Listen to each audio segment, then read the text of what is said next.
নমস্কাৰ।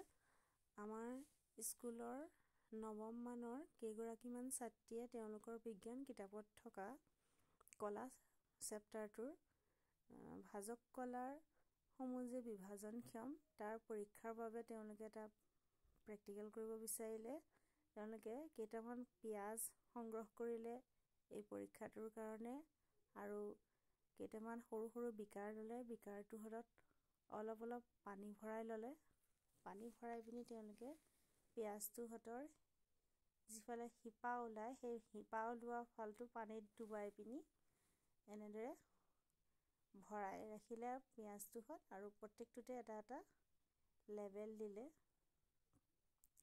নাম দিলে ABCD কৈ আৰু লেবেল লগাই তেওঁলোকে এনেদৰে বিকাৰটো কেইদিনমান ৰাখি দিলে।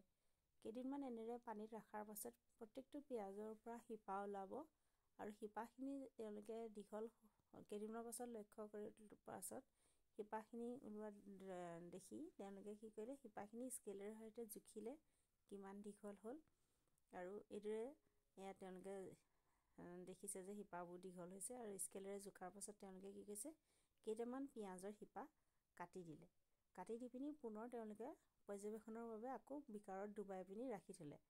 তাৰপিছত তেওঁলোকে আকৌ লক্ষ্য কৰিলে দেখা যাব যে কাটি দিয়া পিঁয়াজটোৰ শিপাটো পুনৰ দীঘল নহয়, কাৰণ ভাজক কলাসমূহ কাটি পেলালে। স্থায়ী কলাখিনি পুনৰ দীঘল নহ'লে। এয়া দেখিছে আপোনালোকে, আৰু যিটো কাটা নাছিলে তাৰ শিপা কিন্তু পুনৰ দীঘল হ'ল। ইয়াৰ পৰা প্ৰমাণ হ'ল ভাজক কলাসমূহ বিভাজনক্ষম আৰু এই ভাজক কলাসমূহ শিপা আৰু কাণ্ডৰ আগলি অংশত থাকে।